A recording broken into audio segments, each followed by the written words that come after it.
All right. Hi, everybody. I'm chatting here with my new friend, Janice Newell Bissex of Cannabis Wellness in Melrose, Massachusetts. Janice, thanks for taking the time to talk with me today. I'm so excited, as I've told you many times, about connecting with you. I am also thrilled. Yeah, Janice, everybody, is a registered dietitian and nutritionist. She's also a holistic cannabis practitioner. And so she really counsels people on the use of cannabinoids, as Yes. I've now learned is the correct way to say that, uh, and how, in terms of how they're used in terms of pain management. And those of you who have worked with me in the past know that at times I have used CBD products in my practice and helping to manage your inflammation and pain.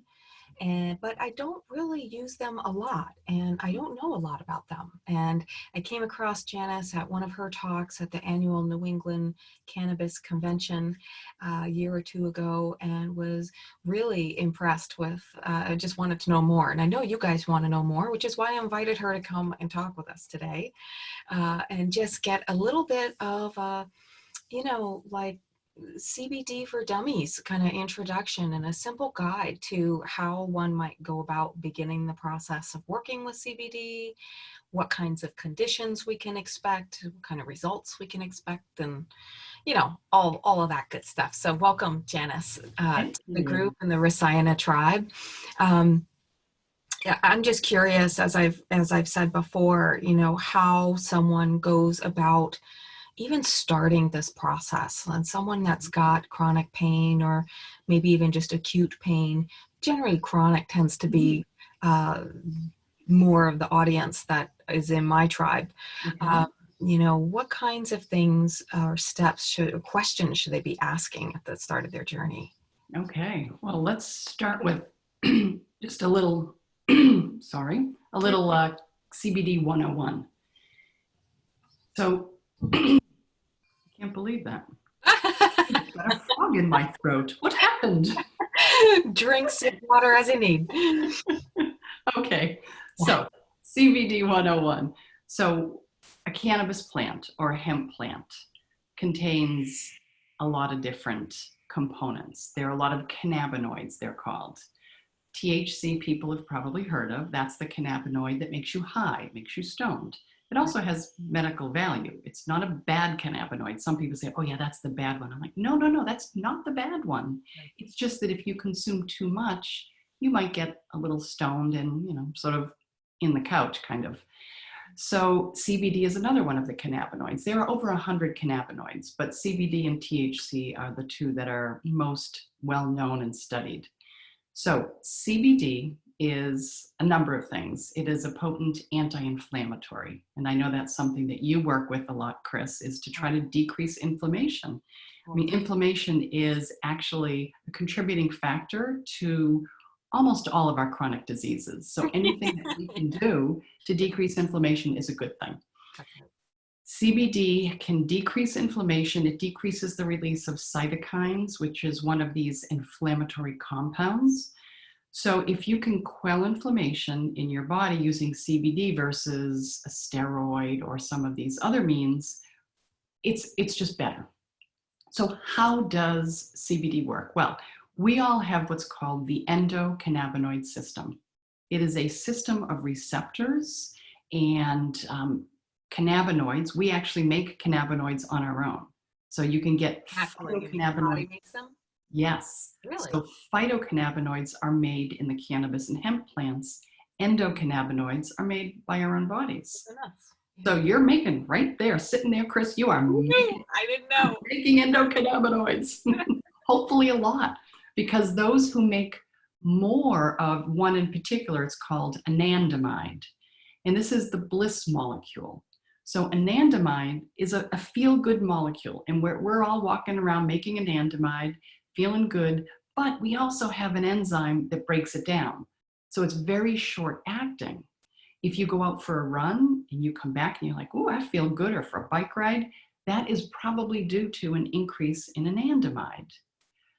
So we want a lot of anandamide. So what CBD can do is allow your body to retain that anandamide for longer. So that enzyme that I was telling you about, it's called Fa. What CBD does is it tamps down on Fa a little bit, so we keep more of this anandamide in our body. So So it's a we feel longer better. lasting effect. It doesn't get broken down as fast. Exactly. Yeah. So that's why so many people find relief using CBD for anxiety and depression, for example, Yeah. because we just get to keep it. Also potentiates your serotonin receptors. So serotonin is another one of those compounds that sort of makes you feel good. So CBD actually helps with the receptors increasing the serotonin levels in your blood.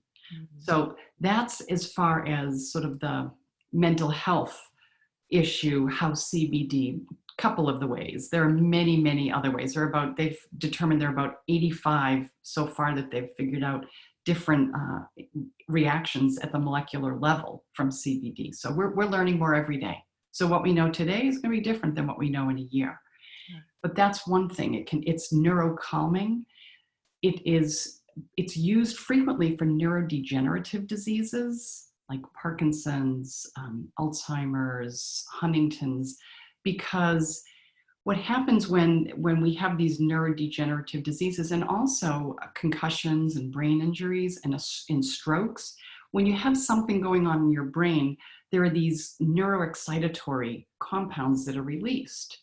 And again, what CBD can do is decrease those neuroexcitatory compounds in your brain. So after a concussion, if you take CBD, it brings those levels down and decreases the long-term damage. Oh, So interesting. that's one way that CBD. In fact, there were scientists at the NIH, the National Institutes of Health, back in the late 1990s, and they were trying to find what would help these neurodegenerative diseases. And they found that the most promising was cannabinoids, including CBD. So they applied for a patent and they received the patent in 2003. So Really? our US government, Health and Human Services, they have a patent on CBD as a neuroprotectant and antioxidant, which is a little bit ironic since I have a lot of reactions to that. I'm digesting that.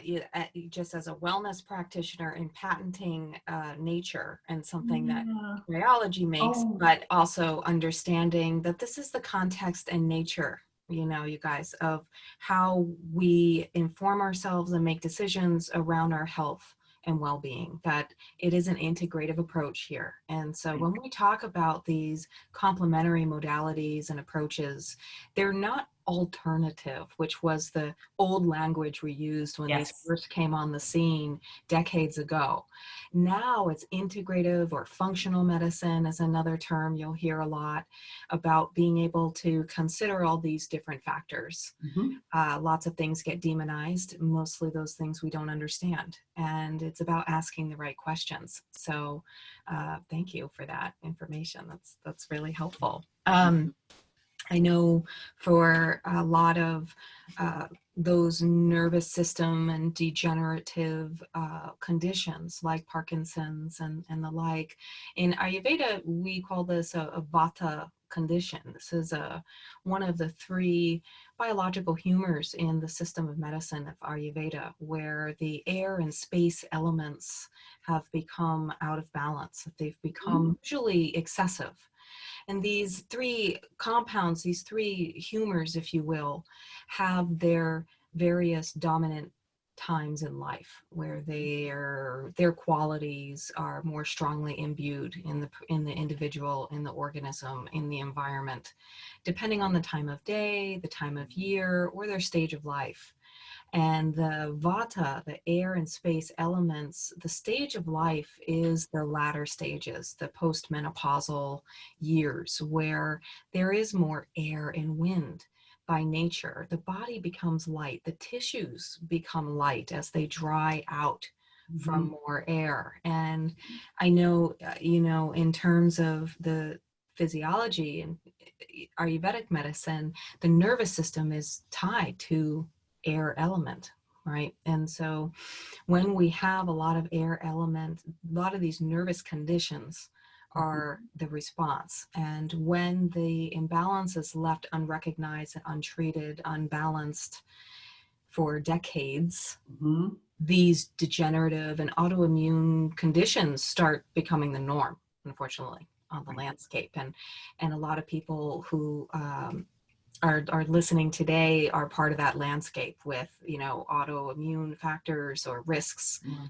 for them. And now that Massachusetts is one of the more progressive, states that's, thrown a lot of trust and research and done the work of making medical cannabis less demonized and Yes. understanding really where the medicine is. And that's what we're really talking about, you guys. We're talking about plant medicine, spirit medicine, and this has just been something buried in our culture for a long time, for many political and various reasons, which is Exactly. another show, another topic. That's a But whole show. yeah, exactly, right. But in Ayurveda, these conditions, these vata conditions, we would say, we treat with the opposite quality of vata. And so Mhm. the opposite qualities of vata are going to be warmth and unctuousness and smooth qualities to our medicine, to our diet, to our lifestyle. Mhm. And that's why copious amounts of oil are used in classic Ayurvedic bodywork treatments. And the oil, being a lipid, is the delivery. It's medicine in and of itself, Right. and it's the delivery and carrier of the botanical formula that has been created to be absorbed into the tissues and processed by the body. And so oftentimes a lot of the conditions in Ayurvedic medicine, we say Vata is the king dosha. It's the only one of the three that is mobile and moves within the body. And so when that becomes imbalanced, its movement then knocks the others out of balance, and we get this domino effect. So, a lot of the conditions that you're talking about in Ayurveda, we treat with botanicals and cannabis. There's over 80 different classic formulas in the Vedic texts for the cannabis plant and how to use it in terms of its anti-inflammatory properties. It's an analgesic. It Mhm. has that ananda, that bliss molecule that you're talking about, right? That Lord Shiva, often would be in that state of bliss, right? And so it's I'm just riffing because I'm jazzed up. I And love it. it's whether it's cannabis or it's neem or it's ashwagandha or it's any other plant medicine we're talking about. We want to make sure we understand its constituents and its therapeutic value, which then leads me to dosaging, right? So now you kind of figured out some of the conditions it might help with, whether it's a topical rash, rheumatoid arthritis, Right. gout, some of these neurological degenerative diseases. Where does someone begin to know how much is too much? Yeah. That's the $1 million question. So Yeah. dosing is very individual. So I have clients who find amazing relief with 4 milligrams of CBD. That's a pretty low dose. A day, a week, what? A day. So Okay. I have someone who takes 4 drops of my water soluble tincture before bed, and she said she and her husband sleep like babies, and they haven't in a long time. Mm. I have other people who have chronic pain, who have autoimmune issues, digestive issues that might need 15 or 18 milligrams. And it depends on how you're taking it. So I have a soft gels, for example. So you can, an edible or a soft gel that has to go through your GI system, processed by your liver. So the bioavailability is a little bit less than, for example, a water soluble tincture that is put in a liquid, you drink it, it's absorbed very quickly into your bloodstream. So you have to look at that too. So the water soluble tincture, you might just need 4 or 5 or 6 milligrams, but the soft gel, you might need 25. The Mm. soft gel lasts longer though. So, some people prefer the soft gel. They can just dose once a day. They're done and they see relief, and that's all good. However, if you're taking Coumadin, I probably would say the soft gel, which is processed using the same enzyme system that Coumadin is processed by, it could potentially increase or decrease the amount of Coumadin in your blood, which you don't want. That's a pretty narrow therapeutic window for a blood thinner. Most medications there really is very, very little risk of any interaction at all. But I always err on the most cautious side. Mhm. And if someone says, no, I really want to take a soft gel, then I have them separate it. Take your medication in the morning, your Coumadin in the morning, and take this in the evening. So that there is, 10 or 12 hours in between, so that it's not an issue. So the dosage, my mantra is you start low and you go slow. So start at the very lowest dose that you think might potentially help you. And then give it a week or two. And if you say, I'm seeing a little bit of relief, my pain is maybe from an 8 to a 6 or 7, we'll say, okay, let's increase a little bit more and see where we need to get to find that relief that you're looking for, whether it's pain, anxiety, insomnia, a host of other Yeah. conditions. Yeah, I think that's true of holistic healing in general.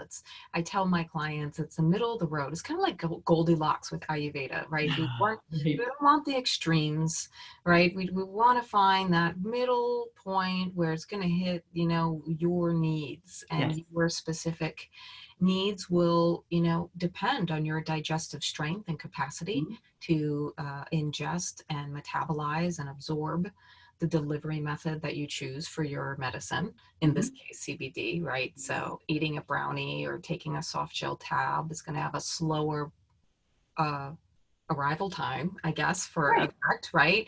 And also maybe more of like a gradual bell curve, maybe like kind of softer or more easy transitions. Yes. I'm guessing than And like longer lasting. and longer lasting. Right. Yeah. Yeah.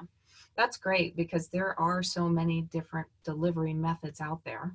Yes. And, along with deciding how long the effect or how strong the effect you're looking for, we want to look also at what is going to be likely for you to be most consistent with. So I went through this recently with my primary care doctor. Now it's the time for me to start taking daily calcium supplements and some vitamin D and, it's time to, I'm perimenopausal, ladies. This is the time for me to get out. I walk the talk. And suddenly I'm like, wow, I have these huge calcium pills. They're huge, those tablets. Huge. Insane. And so, in my usual go get 'em attitude, I went out and, capitalized on the sale at CVS to get 2 huge bottles of these massive horse pills.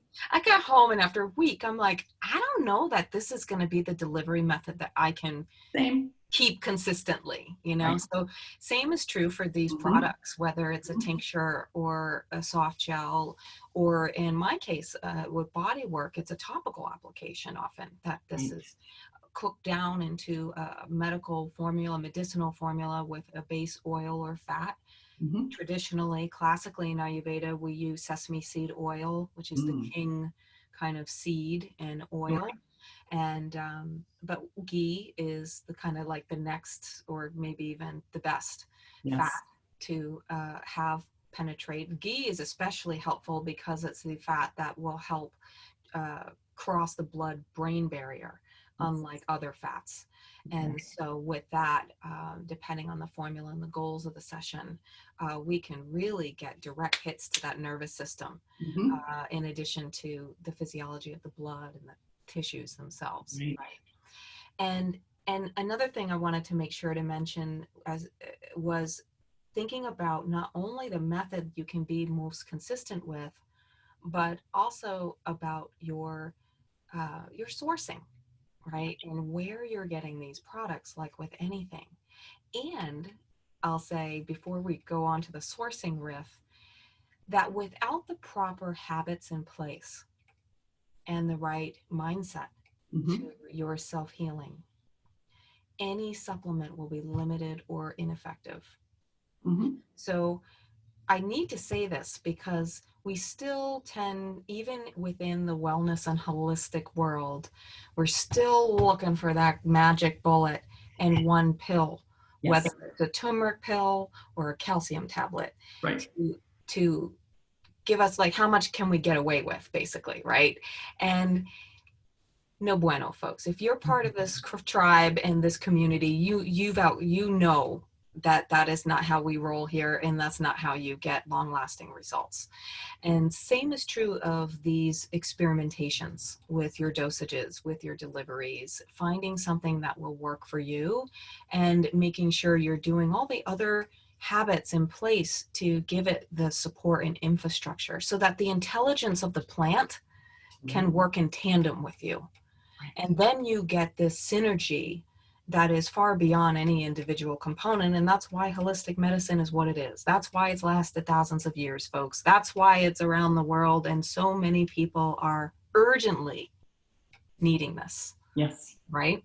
Absolutely. Yeah. So tell us a little bit more about how to responsibly source, because now with cannabis getting so more readily available, at least to us privileged folk that are able to, afford and go to a dispensary or have one near us. Yes. What kinds of things should we be cautious of, or red flags maybe? Okay. Dispensary or otherwise. Right. Well, one thing that you just mentioned, Chris, is synergy. And that brings me to when you're choosing a product, CBD is great, but it works much better with the other components of the plant, right? I mean, I'm a registered dietitian nutritionist, and I could say to you, Chris, okay, you should be eating broccoli as part of your diet because it's healthy for you. Now, if I were to say to you, well, you know what, don't bother with that, just take a vitamin A capsule. Well, no, that's not the same. So similarly, CBD, just the isolate, if you pull out that molecule, it's, you'll get some results. But if you take it with all the other components of the plant, the other cannabinoids, the terpenes, terpenes, right? I mean, all these beautiful terpenes, aldehydes, ketones, all these beautiful smells.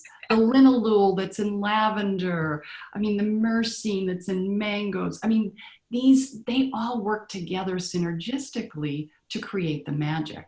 So I tell people, look for either a full spectrum, which has all the components of the plant, including the THC, or a broad spectrum, which has all the components of the plant minus the THC. So I work with a lot of people who are subject to random drug testing. I have some truck drivers that are clients, government officials. So they can't risk a positive drug test. So my products have no THC. Now that's not to say a little bit of THC is bad, because that would sort of complete the whole plant formula. Right, it's part of the puzzle, folks. It's one component. Some people don't need it, and you have that option to have it excluded from the broad-based spectrum products out there, like the ones that Janice offers.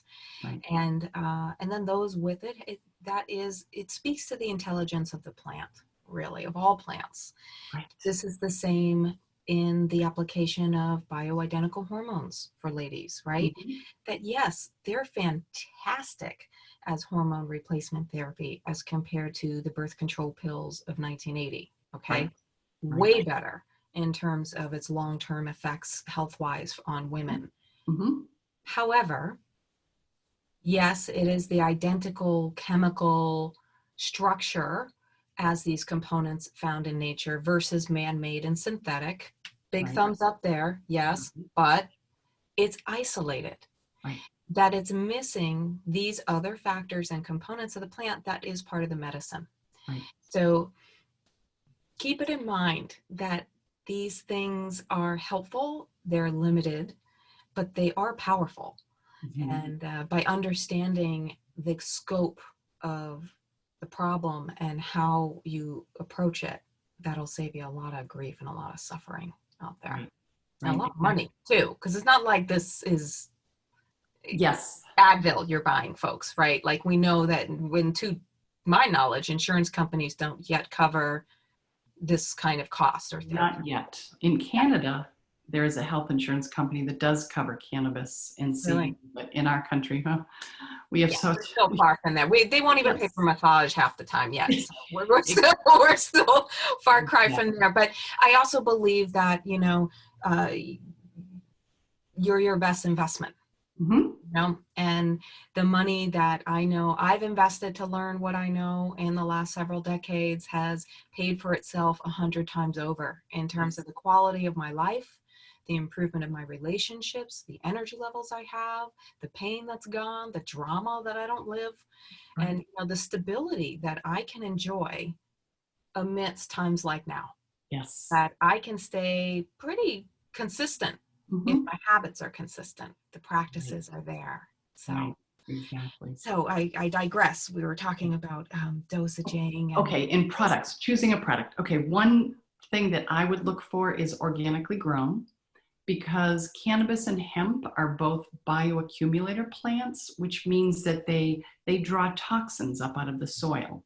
So the hemp is used as a remediator plant. So, for example, in Chernobyl, after the nuclear accident, they planted acres upon acres of hemp to get the toxins out of the soil. So I prefer organically grown hemp and cannabis. I think it's a better choice. And then I talked about the broad spectrum or the full spectrum. right. The other thing that you want to look for is independent lab testing of the product that you're buying, because the FDA did a study and found that 70% of the CBD products on the market online that you could buy were mislabeled. Some of them had 70%, 70%. 70% were mislabeled. Some had zero CBD. Oh, So fortunately, we have some bad players coming in saying, hey, CBD is expensive. We'll put some olive oil in a little tincture bottle and sell it as CBD oil. And there aren't regulations right now, which we desperately need. You know, we need regulations to say, okay, if you're going to be marketing something, it needs to be tested. It needs to undergo independent lab testing. And that's not cheap.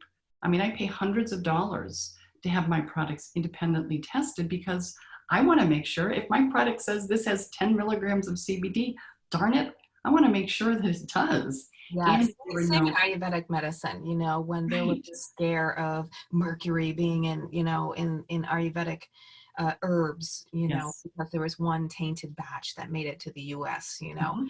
that, yeah, that's why sourcing is important. That even though you may be getting these plants or formulas from these traditional lands that they grow in, what have you, conditions and how they're produced and manufactured or processed really is Right, the word, right. you know, matters for sure. So that's what I would look for. And I also would look for a company that has someone who can answer your questions, which Yeah. is very, very unusual. I've had people tell me, well, I bought CBD once, a year ago, and they kept billing me every month. And I tried to call, there's no number to call, there's no contact us information on the website. So just make sure you're working with a Like a company, legitimate business. a Yeah. legitimate business, and particularly if you have a question, because it's all new to most of us. I mean, It up until really a few years is. It, ago, it really is, y'all. And that's why I invited Janice here, everyone. This, you know, Janice is the real deal. And you know that I keep it real and I talk real because I don't have time for nonsense and you don't either. And so when I meet people that really resonate with me and I feel can also join in that keeping it real, that's why I invite them here. And if you are curious and you want to explore more, you can contact Janice at janibiswellness.com. yes. And I'll be sure to send out more specific information, but I'm sure that's an easy way to find out how you can use her services and begin any potential work with her. She does, in fact, do all the testing, and her products are certainly well sourced and Mhm. responsibly used. So I can definitely testify to that. Um, what are, I mean, you talked, I guess, a little bit about it. You touched on some of the cautions in terms of delivery method and possible contraindications or interactions, rather, Yeah. with things. I know that with a lot of the conditions that come into my office, they tend to be musculoskeletal being a massage therapist. We've got lots of tension headaches and migraines, Yes. muscle strains, ligament sprains, a lot of lumbar issues, lumbar disc issues, and spine pain. As we know, the Yeah. spine degenerates and ages faster than we do now with Yes. modern medicine. Right.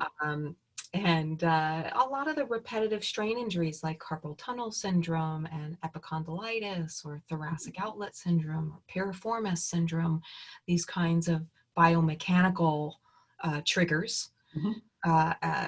and certainly a lot of the environmental triggers that come into things like plantar fasciitis and things like fibromyalgia, these really broad diagnoses that kind of cover a myriad of symptoms and signs that could be many things. And that's where I find the application of CBD topically to be of great benefit in terms of its analgesic effect and managing the excess inflammation of the body with rashes, swelling, and general just pain management, really, Yes. um, for sure. And I do think that there's a lot of room for the THC therapeutic value for people with anxiety and depression, because the truth is that is another pandemic that has been going on, folks, for some time, is the chronic depression and Yes. mental health that has been at stake Mhm. for a long time. Yes. And you know, like anything, you know, there is no magic silver bullet and one magic pill or approach. That's why the yogis believe so much in abhyasa, which is a Sanskrit word for repetition. Not Oh, just any repetition, it's practice with a very specific intent for improvement, right? So it's not just practicing for the sake of practicing, it's practicing and improving every step of the way. And that the art or the study of sitting in one's own self is svasta. It's rooted in your original constitution, if you will. You're rooted in yourself. And you have to have the practice of self-observation for that, right? That's why the yogis have these 8 limbs in the system and practices, and mhm. those physical postures that we know so much about with yoga is only one of those 8 limbs of this system.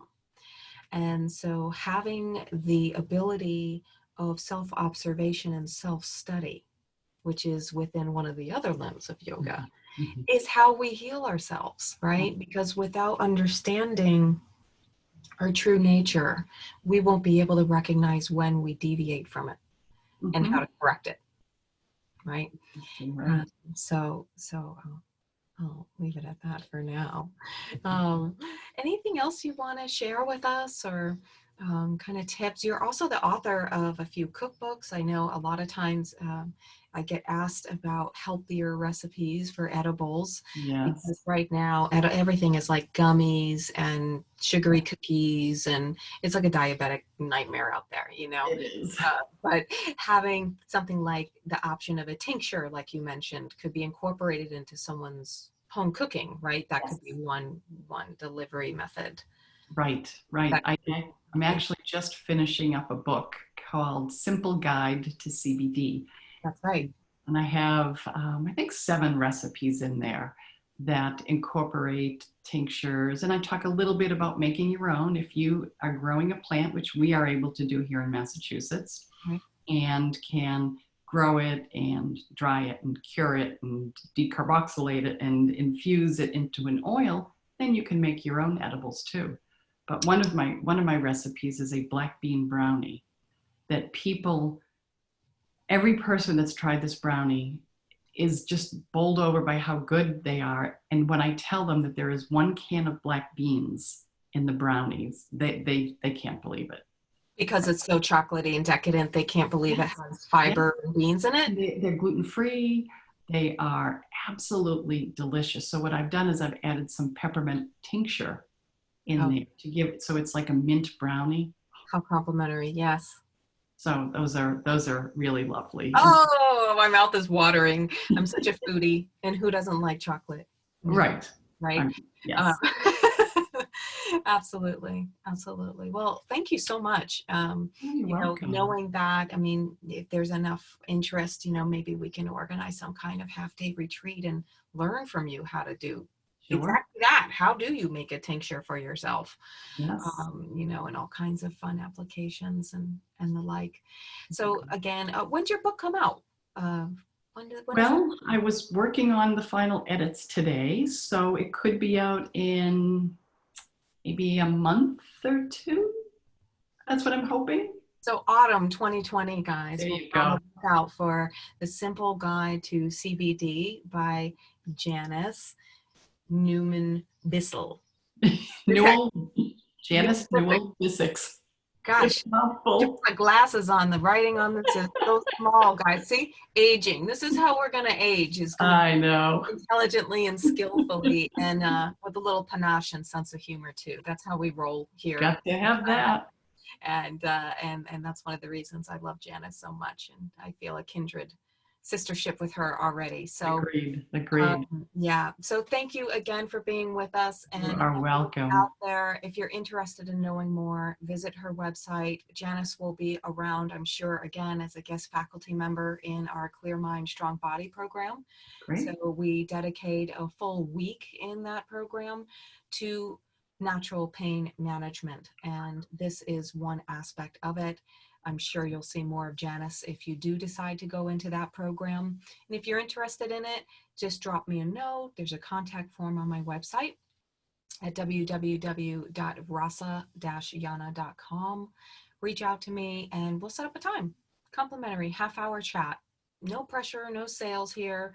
Just really wanting to serve my community with what has saved my life many times over, and meet that need for that care and self-healing, because I do believe the body can self-heal, and I do believe you're your best investment. So with that, stay well, stay healthy, and namaste. Namaste. Hey, everybody.